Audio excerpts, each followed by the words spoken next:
Having a good source of water is the most important thing for a homestead. But just because there is water on a place doesn't mean it's a good source of water. Let's take a walk. I've got some things to show you. So this building behind me is our well house. Now today we're down on the new part of our property that we just recently purchased. For those of you who haven't been following us real long, at the beginning of summer or in spring, we purchased some additional land for our homestead. On this land is a well, but there's some limitations to this well that I want to talk to you guys about today. Things that we found out ahead of time, but that you may not always find out ahead of time. We get a lot of questions and emails from you guys about what to look for when you're buying property to homestead on or property to farm on. And a well or a good source of water is by far the most important thing. Either the property needs to have it or you need to install it once you own the property. So when we bought this property, we knew that it already had a well. The water in the well is good water. There's no contamination. The water's been tested and there's nothing wrong with the water. The problem with this well is that it's an old well. It's a fairly shallow well, only about 100 feet. And sometimes, especially on summers like we've had this year where we haven't gotten much rain, this well will actually run out of water. Now, when we first moved to the Missouri Ozarks, having a well house was something that was completely new to us. Growing up in Wisconsin, we had wells. In fact, Sarah and I both grew up in the country where we had a well, but in Wisconsin, nobody has a well house. Inside of this well house is where the actual well is, along with the pump that's down in the well. And then there's also the pressure tank and the electrical, and everything is inside of this well house. And the purpose of this well house is to keep things from freezing over the winter. In Wisconsin, where I grew up, most houses have a basement. So in that situation, people usually have the pressure tank and those other things down in the basement of their house. The well itself will be outside, but the pressure tank and the electrical work and all of that will typically be down in the basement. So this well house kind of takes the place of having things down in the basement of your house. A lot of the houses here don't have basements because we have very rocky ground here. So this is kind of the way that things are done here. Now, like I said, the biggest limitation of this old well is that it'll occasionally go dry. In fact, those of you who've been watching know that my parents have come to stay with us for the entire summer. They were here for a little over 2 months staying in the house on this property. And so there were some real concerns about this well going dry because right now this well is feeding the house that's here. Fortunately, that only happened one time while they were here, and it was just 2 days before they left. They did 3 loads of laundry and both took a shower, and that day the well went dry. So that tells you there isn't a lot of water in this well. Now, what happens when the well goes dry is basically underground there's a big, kind of cavern where the water is. And once that goes dry, you have to wait for the water to fill back up inside of there, which in this case took about 4 or 5 hours where we had no water in the house at all. Then you need to come out and reprime the well pump and get everything working again. And so it's just kind of a pain, and you don't really want that to be on a continuous basis. Not to mention that was only from using the well for a few little things, not using this well at all for animals or gardens or anything else that we would want to do around the homestead. So that is by far the biggest problem with having an old well, is that there may not be enough water to do everything that you want to do. But there is another thing with this well that I want to talk to you guys about as well, because when you're looking for homesteading property, you might run into the same situation. When this house was originally built on this property, they didn't have indoor plumbing. They had an outhouse. So the well was actually installed during a time when nobody had to worry about where to place a septic tank or anything like that. Later on, the house was upgraded to have indoor plumbing and a septic tank was installed. Well, the septic tank was installed pretty close to where the well is. In fact, only about 15 or 20 feet away from the well. Maybe not a big deal at the time because it was a brand new septic tank and, no chance of leaking or anything like that. But now all of these things are, 50, 60 years old, and over time, You know, septic tanks can get tiny little leaks that can start to leak down into the ground. And when you take that along with a well that isn't very deep, you do have the potential for a hazardous situation. In this case, I don't think there is at this time, but you never know when that could start. So that is definitely something to look for when you're looking for property, is where is the well and where is the septic system, and you want to make sure that they're pretty far apart so that you don't have to continuously worry or do monthly testing to make sure that things are still working correctly. Now, we were fortunate when we bought this place that we have a very good relationship with the previous owners, and they told us all of this up front, and we figured that into the price that we offered for this property. So we knew that we would have some expenses coming up pretty quickly after we bought this piece of land to remedy these situations, and that's exactly what we did this past week.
So this is the new well that we just had installed on our property here. Let me open this up and I'll show you inside. This is the new well house. Now this we did have built by a company. I'd like to think that I could build something this nice myself, but sometimes it's good to leave things to the pros. So this was built for us and it's nice and insulated to keep everything from freezing in the winter. Let's open this up and look inside. So this is the new well. We had an oversized pressure tank. This is a much bigger pressure tank than what you would normally have for a house installed in here. And that's because there's a lot of things that we want to do with this well that is beyond just using it for the house, or different than we would want to do for a normal residential hookup. For instance, we have cows that we need to provide water to. We're going to be expanding our herd of cows this fall. We're going to have somewhere in the range of 10 to 15 cows to be giving water to.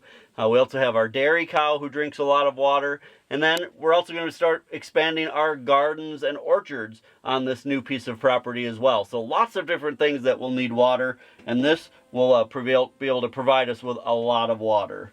Now over here is the actual well itself. This pipe goes down about, I think, a little over 80 feet down into the ground, and then the well itself is actually 387 feet is where the well pump is. So this is a nice deep well. They were actually expecting to have to go down over 400 feet, but we were surprised that they only had to go down 387 feet, which worked out quite well, and that is giving us a good supply of water. Now, as of right now, this well is not hooked up to the house. We still have to hire a plumber to come out and do that, but everything is working. For the last few days, we've been running the water out of this well through a hose, actually into one of our ponds. I hooked a bunch of hoses together and ran it to one of the ponds so we weren't just flooding the driveway. But after they drill the well, there's a lot of sediment down in the water just from the drill and everything else, and you need to clear that out. So I've been running this water non-stop for, like I'd run it for like 6 hours at a time, then turn it off for a while, then come back and run it for 6 hours again. And we need to keep doing that until the water finally gets clear. And just today, the water cleared up. I want to show you just how awesome this water looks.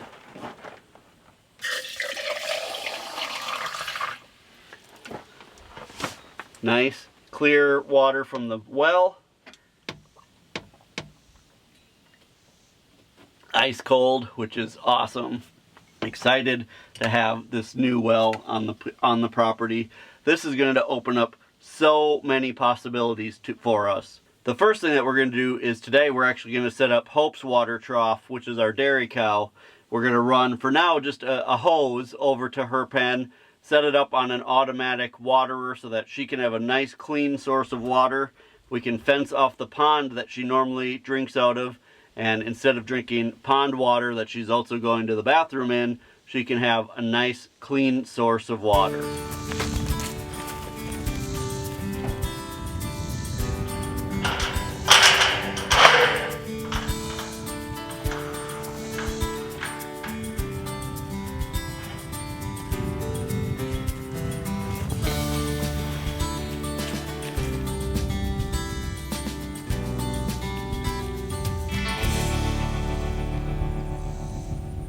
Alright, so we've got Hope's stock tank here moved into place. Now, for those of you who have never seen a stock tank or don't know how this works, basically it's just a big metal tank. This one happens to be, I think, a 130-gallon tank. Because we have it on a little bit of a hill here, I'm going to prop up one side with a piece of 2x4, just so it's a little more level. And then this right here is an automatic float valve. What we're going to do is we're going to hook our garden hose up to this. The water will run in. As the water comes up, this red piece of plastic here will float up. When it gets all the way up, it'll shut the water off. It keeps the water level about here. And then once she drinks and the water starts to go down, this will drop. It'll let water back out, and it'll make sure that she always has a full tank of water. Now, this system works great in the summer when it's not frozen. During the winter, we have other systems that we need to use, but for right now, the weather is great. This is going to be a good source of water for her. So for right now, we're running this off of a garden hose. That isn't a long-term solution for us, though. We're going to talk to you guys a little bit about some of the long-term water plans for the homestead here in just a little bit. But let's get this filling up so that Hope and Henry can have a good source of water.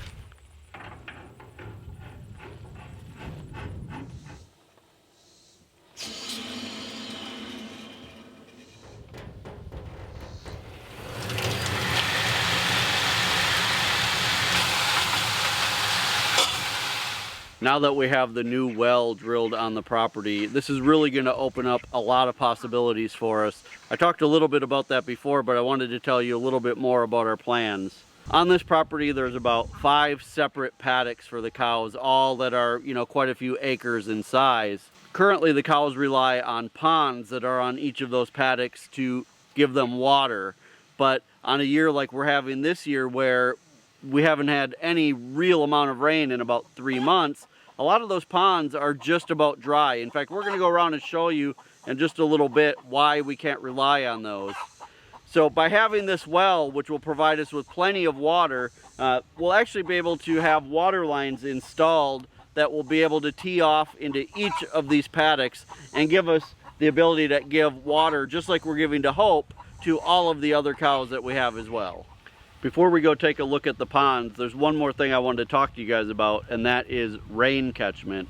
We've had a lot of questions from you guys about rain catchment and why we aren't catching rain off our big barn behind me. In fact, Sarah and I had planned on using that barn for rain catchment, and we still may in the future.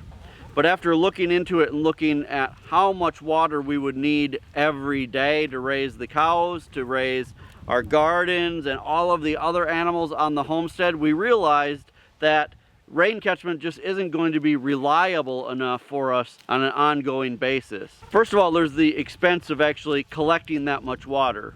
For a rain catchment barrel that is about 1,500 gallons in size, you're looking at anywhere from $800 to $1,000 for one barrel. Now, based on the number of animals we have and the use that we would need, we figure that we'll need about 300 gallons of water per day. So a 1,500 gallon barrel would last us about 5 days, which means we would need enough rain every 5 days to refill a 1,500 gallon barrel, which really isn't going to happen. Like I said, this year we've only had rain a couple times in the last few months, and when we have had rain, it's been maybe an inch and a half at a time. Definitely not enough to collect that much water, and really we would need more than that. We would probably need 2 or 3 of those containers, but you're looking at, you know, a big investment in all of that and still no guarantee that you're going to have water. So a well was definitely a wise decision, a well that will be reliable and dependable for us.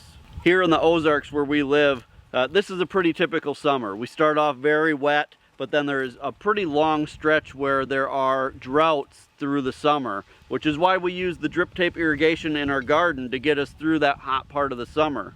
We know other families who live around here who survive completely off of rain catchment, and there's been times during some of these long stretches where they've actually had to have the fire department bring them water to fill their tanks up because there isn't enough rain to supply water for their families. So we didn't want that situation. We can't take the chance of our cows running out of water. We can't take the chance of our gardens and all the other animals running out of water. So that's why the well was a great decision for us. Okay, let's go check on Hope's water trough and see how it's doing filling up. All right, not quite full yet. Let's head over. I'll show you the pond that currently she has access to. So behind me is the pond that currently Hope and Henry have access to drink out of. They're able to get partially in this pond. I've put up some fences, and there were some fences already here to keep them from completely getting in, but they can get in far enough to definitely go to the bathroom while they're in the pond. So there's a few things that make us not want her to be able to get into this pond. The first is that issue right there. We don't really want her drinking water that she's going to the bathroom in. People will argue whether or not that's safe or not. It's just not something that we want for our cows. The second issue is mastitis.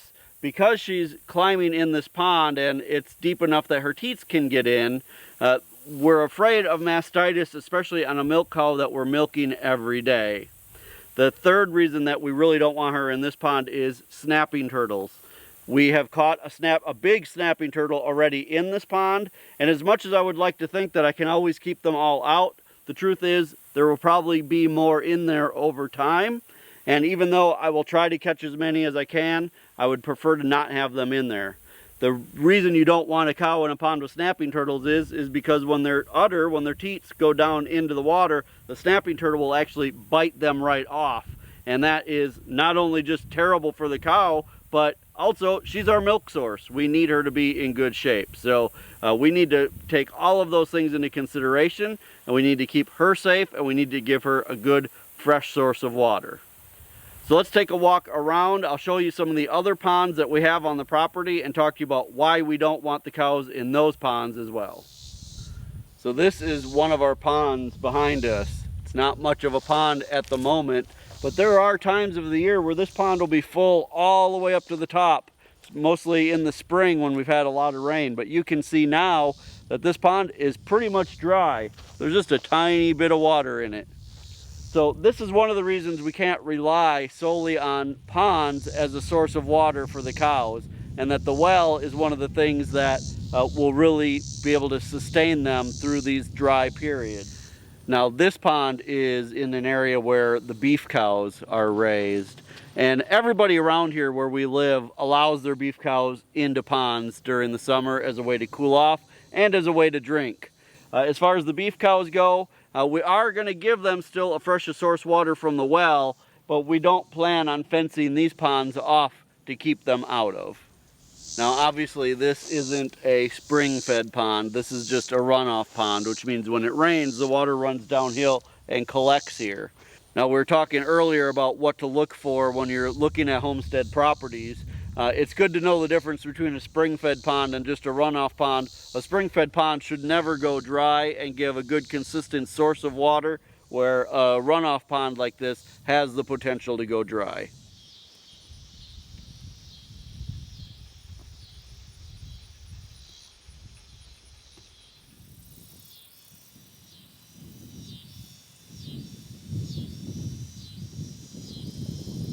Now we're at the largest pond on our property. This is the pond that we're hoping to turn into a fishing pond, which is really the main reason we want to keep the cows out of this pond. This pond is also a runoff pond. It's not a spring-fed pond, but it's considerably bigger than the other ponds on the property and considerably deeper.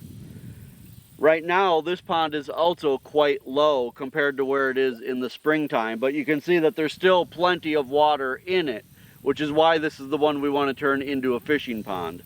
So the main reason we want to keep the cows out of this one is because we don't want all of that bacteria in the pond for the fish. That bacteria from the feces and everything else also creates a good environment for weeds to grow, like duckweed, which you can see the green over there is duckweed.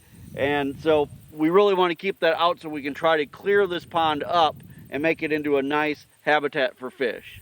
As of right now, the cows do still have access to this pond. In fact, there were several of them in it when we came over here just right now, and they walked away. And the reason for that is because over this hot summer, we just haven't had time to fence this off, and because there wasn't another good source of water for them, we didn't feel like it was fair to take this source away from them just yet. So now that we have the well, once we can get water lines run and a good source of water for them down here, we'll be fencing this pond off so the cows will no longer be able to get into it, and we'll be able to start turning this into a better habitat for fish. I did just order some grass carp to put in, which will hopefully help with some of the duckweed issues that we're having and keep other vegetation down from growing in the pond. So that's where we're starting, is by putting some grass carp in, and then hopefully by next spring we'll be adding other fish as well. We're back up at Hope's water trough. You can see that it's full. The float valve has turned it off, so the water level is staying nice, and now she will have some nice clean water. So we are so excited to have this new well on the homestead. It's going to open up so many more possibilities for us on this land. It's going to give us the opportunity to raise bigger gardens, a nicer orchard, more animals, and keep everything growing. You know, water really is essential to a life on a farm. Everything revolves around good quality water. You guys, we hope this video was helpful to you. We hope it gave you some insight as to how things work, some things to look for if you're looking for your own homesteading property, and hopefully you can start to see more of our dream for this property. If you're enjoying our videos, we hope that you'll hit that subscribe button before you leave. Don't forget, as always, the absolute best way that you can help us here on our homestead is by sharing our videos on all of your social media so that others can see that there is a way to get out of the rat race and live a simpler life.